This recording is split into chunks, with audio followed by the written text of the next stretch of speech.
Welcome to YBC Today. I am your host, Zachary Kaplan.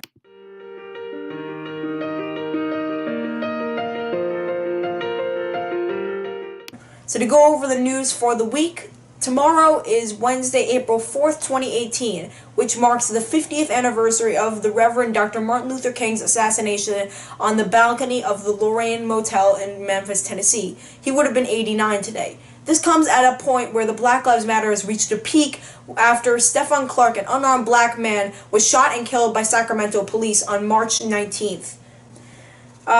In related news, President Trump implemented new tariffs on China, with the sanctions including metals like steel and aluminum. Beijing recently retaliated with tariffs on $3 billion worth of U.S. exports like fruit, pork, and steel pipes.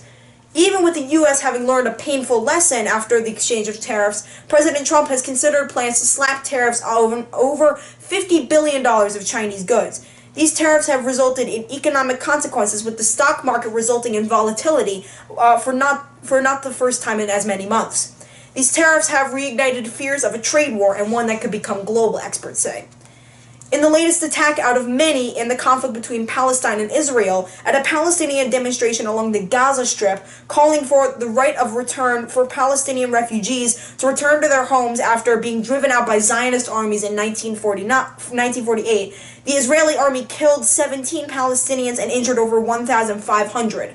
The Crown Prince of Saudi Arabia, Mohammed bin Salman, said every person and every race has a right to their own land, including Jewish people, in a culmination of strengthening of ties between Saudi Arabia and Israel against Iran.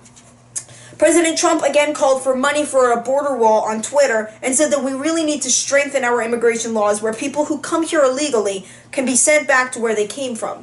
He said if the money cannot be brought for the wall, then DACA, or the Deferred Action for Childhood Arrivals, is off the table.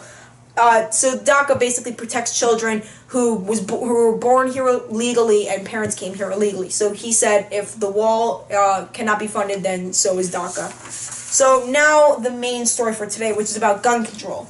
In today's episode, we will be talking about gun control in a couple different lenses. I will first talk about how bureaucracy and the NRA have created infallible ways for gun legislation to be passed, or to be denied.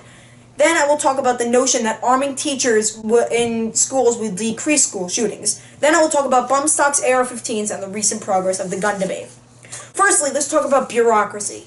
Because of the left-wing, right-wing competition, both sides and both parties have, ever since the February 14th shooting at Marjory Stoneman Douglas High School, tried bringing legislation which they think is moral and beneficial to the table.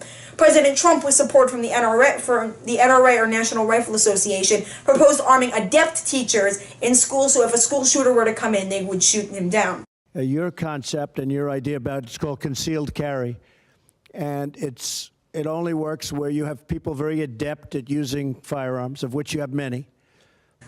Democrats have further driven in the notion that guns should be controlled, that bump stocks, AR-15s, and semi-automatic rifles and their manufacture should be halted, and that 18-year-olds should not be able to purchase a gun when they can't even drink alcohol or barely are able to drive a car. These legislations have been brought to the table, but because of bureaucracy, which has an impact on whenever a hot-button issue is considered, they cannot be put into fruition. So while bump stocks, which can turn a regular rifle into a fatal semi-automatic rifle, or a semi-automatic rifle into an automatic rifle, might seem illogical to even exist, the lobbyism of the NRA and the viewpoints of a majority of elected officials who are conservative or Republican have prevented the prohibition of this component.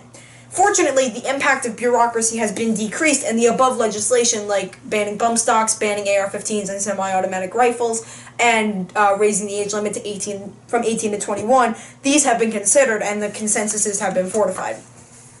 So let's talk about the NRA now. They donate lots of money to politicians like Marco Rubio, Paul Ryan, Chuck Grassley of Iowa, and James Lankford of Oklahoma, and Rand Paul, in part of a collective donation of $834,000 to 289 politicians.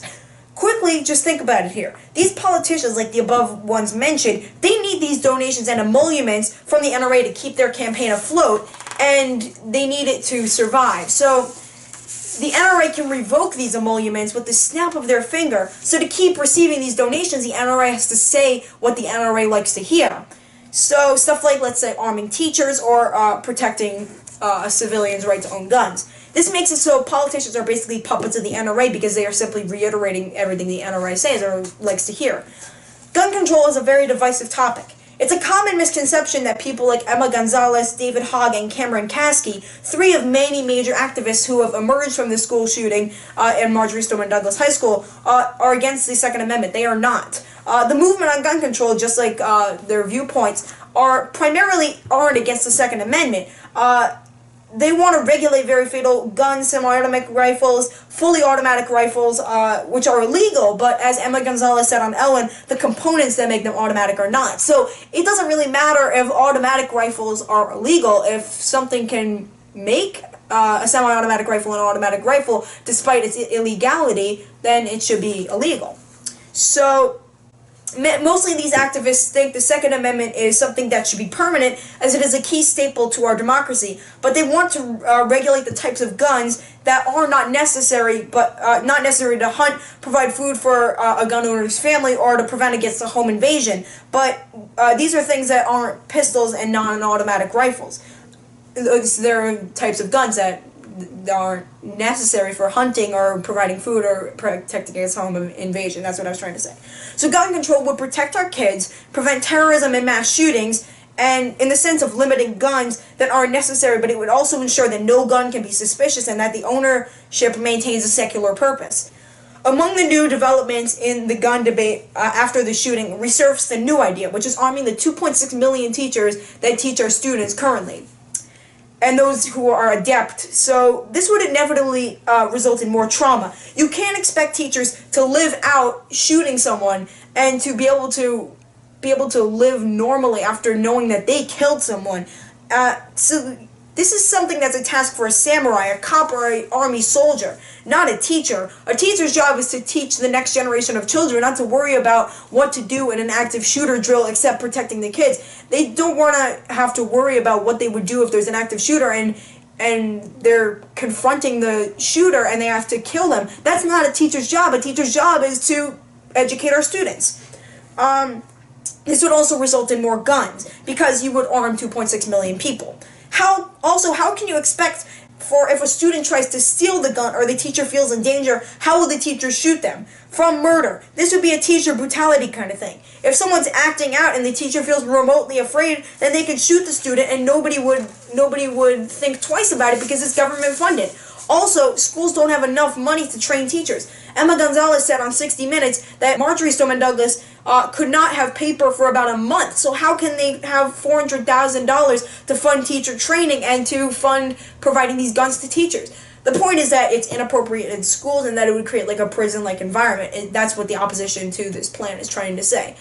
So now to the recent progress in gun control. So politicians like Marco Rubio and Rick Scott, all from Florida, have promised to do the above things like ban bump stocks, to ban AR-15s and semi-automatic rifles, to raise the minimum age limit to purchase a gun from 18 to 21, and they have also considered gun control in a more micro lens, kind of. So thank you guys so much for watching.